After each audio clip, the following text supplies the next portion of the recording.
नमस्कार। हम आज राजस्थान के अजमेर ज़िले के ग्राम पंचायत रामगढ़ पहुँचे हैं, जहां हम सरपंच पति महावीर जी जैन से मुलाकात करेंगे। इनकी धर्मपत्नी श्रीमती लाड कंवर यहां सरपंच हैं। नमस्कार दोस्तों, स्वागत है आपका हमारे YouTube चैनल राष्ट्रीय ग्राम दूत में। आज हम रामगढ़ ग्राम पंचायत के सरपंच पति महावीर प्रसाद जी जैन से मिलने आए हैं। इनसे हम जानेंगे कि गांव के विकास के लिए इन्होंने क्या क्या योजनाएं दी हैं, प्लानिंग की है, अभी तक इन्होंने क्या क्या काम पूरे किए हैं और इनका चुनाव गांव वालों ने क्यों किया, किन मुद्दों पे चुना इनको, कितने प्रत्याशी इस चुनाव मैदान में थे जिनमें से इनको चुना है, और आगे भावी योजनाएं जो आगे इनका कार्यकाल बचा हुआ है उस कार्यकाल में कौन कौन योजनाओं पे काम करेंगे। सबसे पहले स्वागत है सर आपका हमारे YouTube चैनल में। ग्राम पंचायत रामगढ़ पंचायत समिति मसूदा के श्रीमती सरपंच लाड कंवर का मैं पति होने के नाते ग्राम के विकास के कार्य में योगदान करने की नीयत रखते हुए मैंने 10 साल तक उप सरपंच का पद निभाया है। 5 साल दूर उप सरपंच रहा हूँ ग्राम पंचायत में और जनता के हित का काम किया है मैंने। और हमारे यहाँ पर हॉस्पिटल का निर्माण करवाया है सहयोग से, जनता के सहयोग से। बस स्टैंड के ऊपर गिरदावर क्वार्टर का निर्माण करवाया बस स्टैंड के ऊपर सहयोग से, जबकि हमारे पहाड़ी इलाका है तो बस स्टैंड के नज़दीक होने से लोगों को सुविधा साधन मिलता है, इसलिए स्कूल का निर्माण करवाया बस स्टैंड के ऊपर। सरपंच साहब एक बार बीच में मैं आपको रोकूंगा। मैं आपसे सबसे पहले क्रमबद्ध रूप से पूछूंगा कि आप मेरे को ये बताइए कि आप जब चुनाव लड़ा था आपकी श्रीमती जी ने, तो कितने प्रत्याशी चुनाव मैदान में थे? मैं 12 प्रत्याशी चुनाव मैदान में थे। और इनमें आप ही को क्यों चुना? हमको इसलिए चुना कि मैंने 10 साल तक उप सरपंच रह करके लोगों की सेवा की है और प्रेम भाव किया, विकास कार्य किया है, जन भावनाओं की सेवा करते हुए, सारा विकास कार्य को ध्यान में रखते हुए मेरे को लोगों ने चुना है कि ये इनके पति को अनुभव है और कुछ धर्म ज्ञान की भी व्यवस्था हम रखते हैं। तो उस आधार पर जनता ने श्रीमती लाड कंवर को 12 प्रत्याशियों में से महिला सीट आने के कारण उनको चुना गया है कि भाई इनके पति सेवा करेंगे। और मैंने सारा प्लानिंग बनाया है पंचायत में। 7 वार्ड पंचों का हमारा फोरम है। 7 वार्ड पंचों में हमने सबसे पहले यहाँ पर सारी सड़कें जो कच्ची है उनको तरमीम करवा करके पक्का निर्माण करवाने की योजना बनाई है हमने। सड़कों की, पानी की व्यवस्था करने की सारी प्लानिंग बनाया है और रोड लाइटें और ग्रामीण में विकास का सारा ध्यान रखते हुए गौशाला का निर्माण हमने जैन संस्था के माध्यम से हम गौशाला बना रहे हैं। यहाँ पर जो 25 किलोमीटर की गायों को हम ग्राम पंचायत में लेकर के सेवा करेंगे। और हमने हॉस्पिटल, प्राथमिक हॉस्पिटल था, उसको डेवलपमेंट करके 50 बेड का हॉस्पिटल का निर्माण हो रहा है हमारे यहाँ। और यहाँ पर काफ़ी सड़कों का निर्माण हो रहा है और जनता की सेवा तथा कोरोना के कारण यहाँ पर देहाती गरीब आदमी, बीज जाति के, अनुसूचित जाति के, जनजाति के, ST के लोग ज़्यादा होने के कारण हमने ज्योति समिति का सहयोग लेकर के हमने यहाँ 12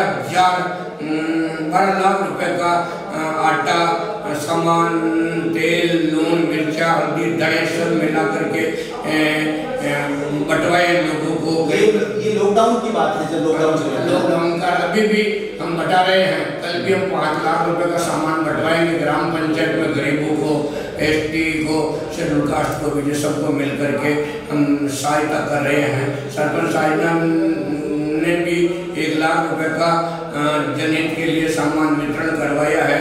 सब अपनी तरफ से करवाया है। काफी सहयोग देने की भावना रखते हैं और सेवा का कार्य कर रहे हैं ग्राम पंचायत रामगढ़ में। सरपंच साहब के गांव में हम पधारे हैं और 1-2 ग्रामवासी जो हमें मिले हैं उनसे हम ये पूछना चाहेंगे कि सरपंच साहब के कार्यकाल से वो कितने खुश हैं। ये बहुत बढ़िया काम कर रहे हैं बहुत बढ़िया संतुष्ट है। संतुष्ट हैं, कंप्लीटली संतुष्ट है ना आप? कंप्लीट संतुष्ट। बार बार इनको मौका देना चाहोगे? हाँ जरूर। सर आपका नाम बताइए। ओम प्रकाश भैया। ओम प्रकाश जी, सरपंच साहब पीछे 10 साल पंच भी रहे हैं और अभी सरपंच के रूप में कार्य कर रहे हैं। उनकी वाइफ सरपंच है लेकिन कार्य यही देख रहे हैं और इन्हीं के चेहरे को देख के उनको चुना है। तो आप ये बताओगे मेरे को कि आपको क्या अच्छा लगा सरपंच के कार्यकाल में जो काम किया है कि आपने इनको दोबारा मौका दिया और बार बार मौका देना चाहोगे? बार बार मौका देना चाहेंगे और हमारे सरपंच साहिबान ने ग्राम में बहुत अच्छे काम करवाए हैं, सड़कों का और खेल मैदानों का, स्कूलों का विकास में बहुत ही बढ़ चढ़ के भाग लेते हैं और ग्राम विकास के लिए 24 घंटे तक होता है। ये थे ग्रामवासी जिन्होंने सरपंच साहब के कार्य को देख के इनको मौका दिया है और इनकी ख्वाहिश ये है कि बार बार इन्हीं को। महावीर जी, ये जो आपकी भावना है इसी कारण आप 10 साल पंच रहे और उसके बाद आपको सरपंच पद पे बैठाया है, ये तो आपका अनुभव है और एक आप गांव के हर एक आदमी से जुड़े हैं तभी आपको ये मौका दिया है। अब मैं आपसे ये पूछूंगा और जानना चाहेंगे, जनता भी जानना चाहेगी, हमारे YouTube चैनल के माध्यम से हमारे दर्शक भी जानना चाहेंगे कि आगे जो आपका कार्यकाल बचा हुआ है उसमें आप एक ड्रीम प्रोजेक्ट के तौर पे आपकी कौन सी योजना है जिसको आप और ज्यादा प्रभावी रूप से लागू करोगे ताकि आगे आने वाला जो टाइम है उसमें आपको दोबारा जनता मौका दे, ग्रामवासी दोबारा मौका दे? हमारे पंचायत समिति मसूदा से रामगढ़ के पास में बाईपास निकाला हमने, पहाड़ी के बीच में होकर के वहाँ पूरा डंबर रोड बनवा करके करीबन 300-400 गरीब परिवारों को वहाँ पर बसाएंगे आवासीय योजना के अंतर्गत। क्योंकि हमारा पहाड़ी इलाका है, गांव में जगह कम होने के कारण हमने बाईपास निकाल करके रोड के आसपास में लोगों को सुविधा साधन मिले, इसलिए हम वहाँ पर एक आवासीय योजना का प्लान बना रहे हैं तथा सारी लाइटों की व्यवस्था कर रहे हैं और पानी की घर में पानी की योजना का हम प्लान बना रहे हैं कि हर घर को पानी मिले और सुविधा साधन का व्यवस्था कायम रहे तथा हमारे शौचालय की व्यवस्था करीब करीब गांव में हो चुकी है और भी कोई कमी हो रही तो हम उनको व्यवस्था लगाए। साफ सफाई में सारा योगदान कर रहे हैं गांव के तथा हम मिलकर के सब।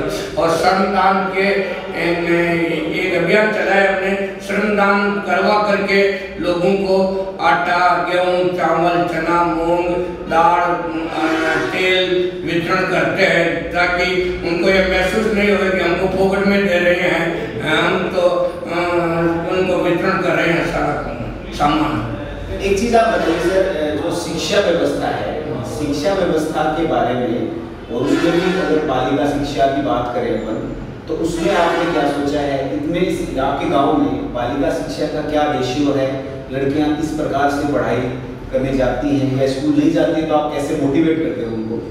हमारे स्कूल का HM सर ने करीबन 97-98% रिजल्ट रहता। हर साल हमारा रिजल्ट बहुत 95% से 90% से कभी कम हुआ ही नहीं करीबन। और लेडीज स्कूल अलग है हमारे, उनकी भी व्यवस्था बहुत बढ़िया है, कंप्लीट। तो बालिका स्कूल अलग है? हाँ, बालिका स्कूल अलग है, हमारे जेंट्स बच्चों की स्कूल अलग है और हमारे 10-15 स्कूल और छोटी मोटी और भी कोलाबी में छोटे गांव में हमारे स्कूल है पंचायत के एरिया में। और करीबन ये समझ लो आपके काफ़ी विकास कर रहे हैं, बच्चे पढ़ रहे हैं करीबन। सरपंच साहब, हमारी आपसे दरख्वास्त है, प्रार्थना है कि आप जो ये कार्य कर रहे हैं इसको आप जारी रखिए। गरीब की मदद करना एक बहुत ही सौभाग्य का काम होता है, इसलिए आगे जो आपका कार्यकाल बचा हुआ है उसी में आप ऐसे ही काम करो और इस काम की बदौलत, इसमें जो आपने विकास किया है, इस काम की बदौलत आपको बार बार गांव वाले मौका देंगे। इन्हीं उम्मीद के साथ मैं जयप्रकाश चौधरी, सुरेंद्र फोगाट कैमरामैन के साथ राष्ट्रीय ग्राम दूत, धन्यवाद।